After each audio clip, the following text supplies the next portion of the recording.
Shalom అలైకిం, షాలోమ్ అలైకిం, షాలోమ్ అలైకిం. Learning obedience, learning obedience. విధేయత నేర్చుకునుట, విధేయతను నేర్చుకునుట. లేఖన భాగం ధ్యానం చేద్దాం. Letter to the Hebrews chapter 5 verses 8. Letter to the Hebrews chapter 5 verse 8.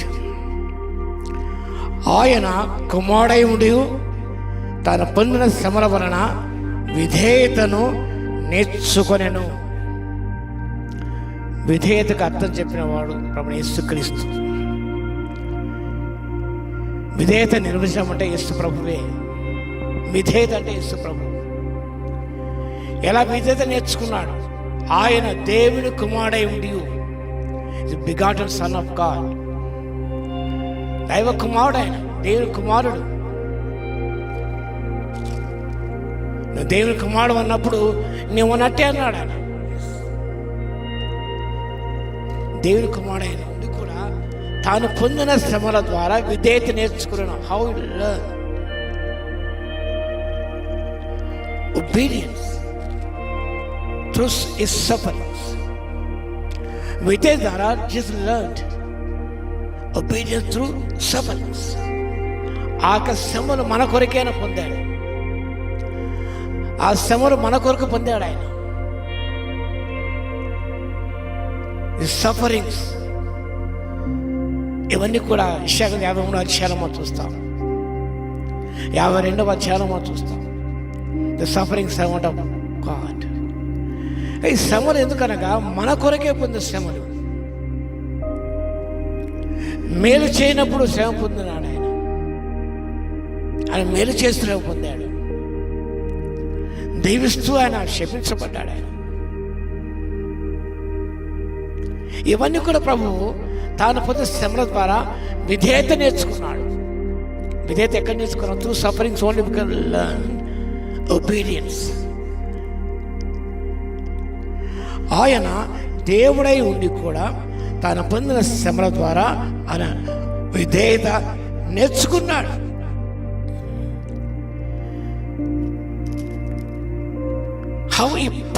How to prove his obedience? ఎలా అన్న విధేయత అనేది నిరూపించుకున్నాడు ఆయన. నేను దేనికి విధేయులను, దేని వాక్యం విధేయులనే it was tested. Your obedience of my word must be tested. అది పరీక్ష చేయబడాలి, పరీక్షించబడాలి. How far is genuine and నిజమైనదా కాదని తెలుసుకోవడానికి ఒక పరీక్ష. యేసు ప్రభు ఆ పరీక్షలో గుండా వెళ్ళాడు ఆయన. Is tested by God in many ways. Finally the cross of Calvary, his obedience was tested. సెలవులో ప్రాణం అర్పించడం ద్వారా ఆయన తండ్రికి ఎంత విధేయుడో, తండ్రి మాట ఎంత విధేయుడో చూపించగలిగాడు.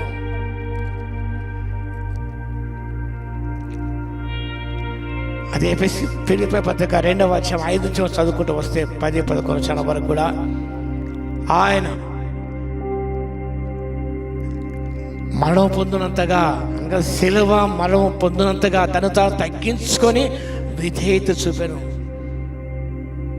సిలువ మరణం అనేది నాట్ ఎ న్యాచురల్ డెత్.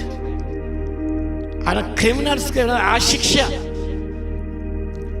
నేరస్తులకు ఆ శిక్ష అది పొందవలసి వచ్చినప్పుడు వాస్ ఒబీడియంట్ అంటు డెత్. సిలువ మరణం పొందినంతగా విధేయత చూపించుకున్నాను. కానీ ఆ విధేయత అక్కడ చూపించబడది. సిలువ మరణానికి వెనకాడలేదు. తన ప్రాణం నీ కొరకు నా కొరకు పెట్టడానికి వెనకాడలేదు. Obedient to God's every word. ప్రతి మాటకు విధేయత చూపించాడు. ఆ విధేయతకు ఆయన మూల్యం చెల్లించాడు. Paid cost for obedience. ఆ విధేయత ఆయన ప్రాణమునే బలిగి ఉన్నది.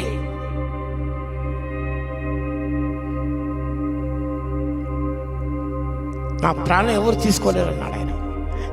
యోహాను సువార్త 10వ అధ్యాయం చదివినప్పుడు నా అంత నేనే పెడుతున్నాను, అది పెట్టడానికి తీసుకోవడానికి తండ్రితో అధికారం పొందాను. ఈ willingly lay down his life. అయిష్టంగా కాదండి. లోకం అందరి పాపముల కొరకు యేసు క్రీస్తు ప్రభు తాను స్వచ్ఛందంగా శిలువ మరణానికి ఆయన అప్పగించుకున్నాను. తను అప్పగించుకున్నాడు. ఆయన తను ఎంత విధేయుడో తండ్రికి అనేది ఈ లోకానికి చూపించగలిగాడు. Jesus Christ life is our model. He's a model bro. ఎలా నేర్చుకున్నాడు? శ్రమల ద్వారా విధేయత నేర్చుకున్నాడు. శ్రమ హి నెవర్ రిటాలియేటెడ్. హింసించబడుతున్నప్పుడు, కొట్టుతున్నప్పుడు కొట్టువాదని వీపు అప్పగించాడు, వెంట్రుకలు పెరిగి చెంపలు అప్పగించాడు. హి నెవర్ రెసిస్టెడ్. ముఖము దాచుకోలేదా? నేను కవర్ స్పేస్. కొట్టడానికి వస్తే చేతులు అడ్డం పెడతాం, ఇలా చేతులు అడ్డం పెడతాం, ముఖం తిప్పుకుంటాం, లేదా ముఖం కంప్లీట్గా కవర్ చేసుకుంటాం. అలా చేసుకోలేదన్న. తన బాడీ అప్పగించాడు అంతే. ఆయన తన ముఖము దాచుకోలేదు, వీపు దాచుకోలేదు. కొట్టుబారు తన వీపు అప్పగించాడు అంతే. వెండికలు పెరుగు చెంపలు అప్పగించాడు. తన ముఖము చెక్కుముక్కి రాత్రులు చేసుకున్నాడు. ఆయన ముఖము దాచుకోలేదు. ఆయన ఇన్ అవర్ స్పేస్ ఏం దాచుకోలేదు. అక్కడ విధేయత చూపించాడు. ఆ శ్రమలో విధేయత చూపించాడు. శిలోమను పొందిన విధేయత చూపి రక్షణకు కారకుడయ్యాడు. ప్రభు యొక్క విధేయత రక్షణకు దారితీసింది. ఆదాము యొక్క అవిధేయత నాశనానికి దారితీసింది. ఒకరి విధేయత ప్రభుకి విధేయత. కడపడ ఆదాము ప్రభు యేసుక్రీస్తు మొదటి ఆదాము. ఆయనకు అవిధేయత నాశనానికి దారితీసింది, నిత్య నాశనానికి. ప్రభుకి విధేయత అనేది రక్షణ కారకుడయ్యాడు. ఆయన ఎంత గొప్ప సంగతి. కానీ నీవు దేవుని వాక్యాన్ని విధేయత చూపించినట్టయితే ఇది blessing to your family, to your self, to your family, to your church, to your community, to the whole nation. నీ విధేయత చూపించినట్లయితే దేవుని వాక్యానికి, తద్వారా will be a blessing to many people. అనేకులకు దీవనకరంగా ఉంది. మనం విధేయత చూపించాలి. కష్ట సమయాల్లో, నష్ట సమయాల్లో, ప్రతి సమయంలో విధేయత చూపించినప్పుడు విల్ బి గ్రేట్ బ్లెస్సింగ్. ప్రభు ఆ రీతిగా ఆయన ఆశీర్వాదకారకుడు ఉన్నాడు, రక్షణ ప్రసాదించాడు. కాబట్టి శ్రమ ద్వారా విధేయత నేర్చుకుందాం. మనం పరీక్షించబడినప్పుడు విధేయతను ప్రదర్శిద్దాం. తద్వారా ఈ లోకానికి, కుటుంబానికి, సంఘాలకి దీవెన తీసుకొని వస్తాం. ఆ రీతిగా చేయడానికి పరిశుద్ధాత్మ దేవుడు తన అనంతమైన శక్తిని మనకు దయచేయును గాక. ఆమేన్. ప్రార్థన చేద్దాం. మహాగణుడ మహోన్నత యేసయ్య మీకు స్తోత్రాలు. శ్రమ ద్వారా విధేయత నేర్చుకున్నాడు. ఒక శిలో మనందరం విధేయత నిరూపించారు తండ్రి. తద్వారా రక్షణకు కారకుడు అయ్యేవారు తండ్రి. మీ స్తోత్రుడు ఆయన. ఆ రీతి అందరము జీవించడానికి తండ్రి మీ శక్తి ఇవ్వగలందుకు మీకే స్తుతి స్తోత్రాలు చెల్లించుకుంటూ ప్రతి బిడ్డ ప్రభునైనా విధేయత అంటే ఏంటో మీ ద్వారా నేర్చుకొని, శ్రమల ద్వారా నేర్చుకొని మీ మార్గం అవలంబించి ఆ విధేయత ప్రభు పరీక్షించబడచ్చు ప్రభువా. ఇటాలియట్ కాకుండా ప్రభువా, వ్యతిరేక స్వభావాన్ని ప్రదర్శించకుండా తండ్రి లోబడి ప్రభువా, సహించుకొని ఓర్చుకొని ప్రభువా అనేకులు దీవెనకరంగా ఉండటానికి మీ శక్తి ఇవ్వగలందుకు మీకే స్తుతి స్తోత్రాలు చెల్లించుకుంటూ యేసయ్య నామమున ప్రార్థించి వేడుకొచ్చున్నాము తండ్రి. ఆమేన్. మన తండ్రి అయిన దేవుని యొక్క ప్రేమయు, మన ప్రభువును రక్షకుడైన యేసుక్రీస్తు యొక్క కృపయు, పరిశుద్ధాత్మ యొక్క అన్యోన్య సహవాసము మనందరికి సదాకాలము తోడై ఉండును గాక.